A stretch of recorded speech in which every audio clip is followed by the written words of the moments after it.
ګورې ښاغلو صفر ته ولې صفر وایي یو لفظ یو سوال صحیح شو صفر موږ د څه پر انګلیسي زیرو صفر ته ولې صفر وایي یو دویمه خبره دا ده چې صفر څه وخت منځ ته راغلی خواص یې څه دي په څه ښودل کېږي په دې ټولو باندې بحث نن کوو صفر په 1880 میلادي کال کې اربیټا منځ ته راوړه 1880 میلادي کال کې دا منځ ته راوړه یو هندو عالم هغه منځ ته راوړه د ثانیه لفظ نه استفاده وشوه ثانیه لفظ ورته استعمال شو اولنی نوم د صفر چې و ثانیه و او د ثانیې معنا د حیث یو ثانیه صفر صحیح شو دا د یوه خبره دې نه وروسته دغه ثانیه لفظ په لسمه پېړۍ کې د صفر نه په کې استفاده وشوه د رقم په توګه استفاده وشوه په څومره پېړۍ کې په لسمه پېړۍ کې د په اعدادو په سیټونو کې د صفر نه استفاده وشوه د یو رقم په توګه د دې نه وروسته دغه ثانیه لفظ عربي ژبې ته واوښته په عربي ژبه کې د صفر الصفرا کلمه وکارول شوه څه شی الصفرا ثانیه لفظ په الصفرا بدل شو دا موږ چې کوم صفر وایو دا د الصفرا کلمې نه اخیستل شوي چا نه الصفرا الف ته لرې که لام ته لرې که د څه پاتې شو صفر الف په مدم ته لرې که څه پاتې کېږي صفر دا د عربي الصفرا کلمې نه اخیستل شوي معنا یې څه ده صفر اوسنی صفر چې موږ وایو صحیح شو بیا د الصفرا کلمه چې ده یو عالم الماني په نامه د نومرلیوس په 14مه پېړۍ کې د دغه لفظ الماني ژبې ته بدل کړ الماني ژبه کې ورته سفیره کلمه استعمال کړه څه شی سفیره کلمه نومرلیوس په نامه یو عالم په 14مه پېړۍ کې دغه الصفرا کلمه الماني ژبې ته واړوله هلته د سفیره لفظ استعمال بیا دغه سفیره لفظ د الماني ژبې لاتیني ته واوښت او په لاتیني ژبه کې سفیره په سفیرون باندې بدل شو هلته د څه صفر ته څه وویل شو سفیرون بیا د سفیرون نه پیټالوي ژبې ته واوښت پیټالوي ژبه کې ورته زورو لفظ استعمال شو دا په کومه ژبه کې شو الماني کې دا په کومه کې شو لاتیني کې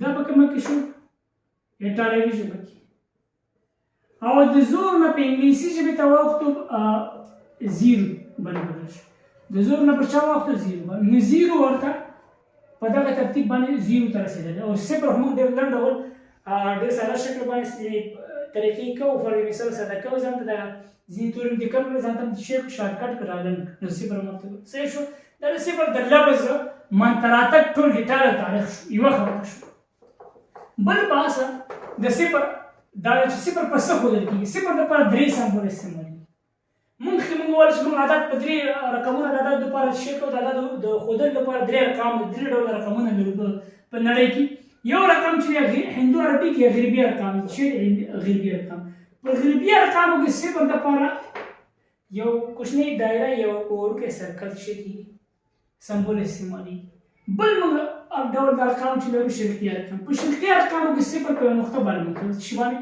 په یوه نقطه باندې لکه موږ چې ورته پښتو ارقام یو یا دري ارقام یا عربي ارقام هم ورته ویل کېږي او درېیم چې رومي ارقامو کې صفر په څه ښودل کېږي تر اوسه پورې موږ دا خبره کوله چې په رومي ارقامو کې صفر دپاره موږ کوم سمبول نه لرو صحیح ده خو په دې وروستیو وختونو کې صفر دپاره په رومي ارقامو کې هم یو سمبول کارول کېږي چې هغه ان دی غټ ان د لاتیني ژبې د نوله لفظ نه اخیستل شوی نوله او د دې معنا د نن معنا هیڅ یعنې یو صفر صحیح شو دا شو د صفر چې سمبولونه وشوه دا خبره دویمه خبره دا چې صفر علامه لري که نه لري دا به یاد ولرئ چې صفر هېڅ علامه نه لري مثبت منفي نشي کېدی صفر علامه نه لري جهت هم نه لري ځکه د صفر نه جهت ټاکل کېږي د عددو په محور باندې صفر شی دی او مبدا دی ښي طرف باندې عدد ټاکل کېږي چپ خوا ده ښي خوا د مثبت چپ خوا د شی دی منفي عدد صحیح شو دا د یوه خبره دویمه خبره دا چې صفر څه ډول عدد دی صفر یو کامل جفت عدد دی څه ډول عدد دی کامل طبیعي نه دی کامل جفت عدد دی جفت ورته ولې ویل کېږي په دوو دلایلو باندې متوجه اوسئ اولنی دلیل د عددو په محور باندې د عددونو د ترتیب په اساس دا صفر دی فرض مثال د یو شو دوه شو درې څلور پنځه دا شو شپږ ترتیب باندې که د عددو په محور باندې تاسو وګورئ د هر طاق عدد پسې چې راځي یو جفت د هر طاق عدد پسې چې راځي جفت یا د یو جفت نه مخکې طاق وي طاق نه مخکې چې یو جفت وي شپږ جفت د دې پسې څو دی د نه شاته پنځه دې ته پنځه وایي یو پسې جفت دوه دو پسې بیا طاق دریو پسې بیا جفت پنځو پسې بیا جفت ورا ترتیب دا دی طاق جفت طاق جفت طاق جفت یعنی د هر طاق پسې جفت دی. دلته چې وګورئ د هر طاق عدد د دوو جفت عددو په منځ کې دی. هر طاق عدد د دوو جفتو په منځ پنځو نه ښي طرف ته یو جفت څلور چپ طرف ته یو جفت ښي خوا ته هم جفت چپ طرف ته هم جفت دریو نه ښي خوا ته هم جفت چپ طرف ته هم جفت. اوس یو نه ښي خوا ته خو جفت دوه دی آیا چپ خوا ته جفت شته که نه هو چپ خوا ته جفت څو دی صفر. ګوره دا جفت عددو په اتار کې راځي د عددو په محور باندې یو دلیل. دویم دلیل دا دی صفر په دې اساس باندې جفت دی که چېرته تاسو یو طاق عدد دی که دې ښي خوا ته تاسو یو جفت عدد کېږي دا په جفت بدلېږي.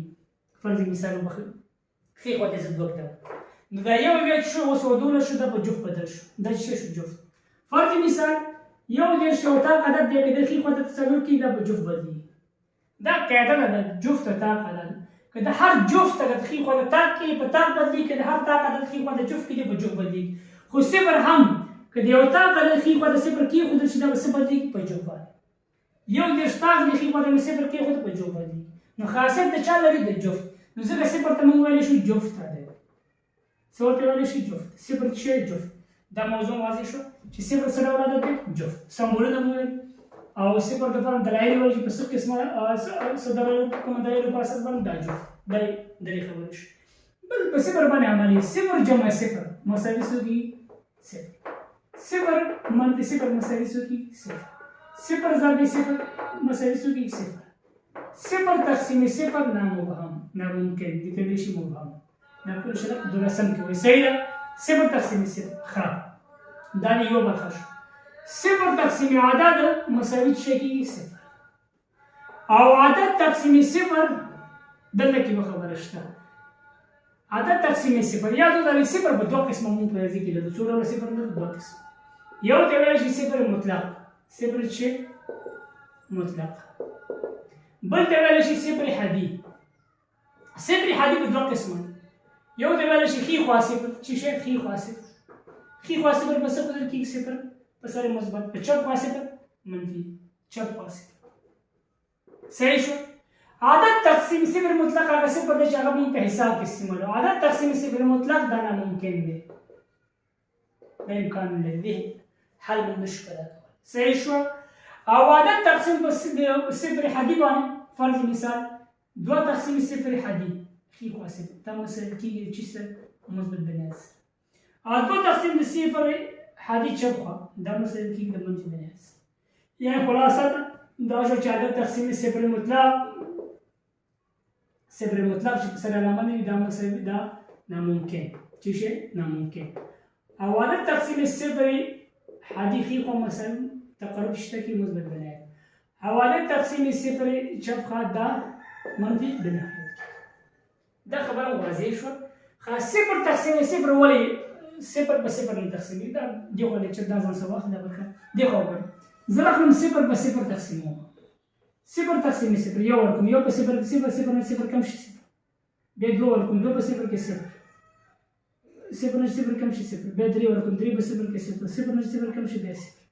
بیا څلور ورکوم پنځه شپږ اووه اته میلیونه که تاسو څومره عدد ورکړئ نو خارج قسمت دغه عدد نه لوی کېږي خو باقي به همیشه چې اوسي صفر دغه صفر نه تقسیمېږي. یو خبره یاد ولرئ صفر معنا د حیث مڼې هم نشته او کسان هم نشته ته د مڼې راواخله په کسانو تقسیم کړه. صفر معنا څه د حیث مڼې نشته کسان هم نشته ته وایه لکه مڼې واخله په کسانو تقسیم کړه تا تقسیم عملي ترسره کړه نه دا تقسیم عملي ترسره کېدی نه شي څه موجود نه دي. دا دې بله خبره شوه. د صفر بعض نور خواص صفر په توان د صفر عدد په توان د صفر مساوي څو کېږي یو. فرض مثال دو په توان د صفر مساوي څو کېږي یو. صحیح شوه. عدد په توان د صفر څو کېږي یو. یاد ولرئ صفر په توان د عدد صفر په توان د څو عدد مساوي صفر. فرض مثال صفر په توان د دو مساوي څو کېږي صفر. صفر په توان د درې مساوي څو کېږي صفر. صحیح شوه. دا دې بله خبره شوه. درېیم صفر په توان صفر دا معنا چې ناممکن دې ته ویلی شي مبهم شکل. دا به په 12 صنف کې انشاءالله وایي. صفر په توان صفر دا موږ نشو کولی راوړو. موږ اوس قاعده ږدو چې صفر په هر توان مساوي د صفر سره دی بغیر د صفر نه. او یا عدد په هر عدد په توان د صفر مساوي د یو سره دی بغیر د صفر نه. مقصد صفر په توان صفر د دې معنا ناممکن ده. دا دې بله خبره شوه. دا مهم نقطه. بل مهم پوینټ یا نقطه چې ده صفر هر جذر څو دی؟ صفر هر جذر څو دی؟ صفر. صفر هر جذر مساوي څو کېږي؟ صفر. صحیح شو؟ صفر هر جذر څو دی؟ صفر. صحیح ده؟ لکه تاسو توان نه مباسي صفر په توان د n مساوي شی دی صفر.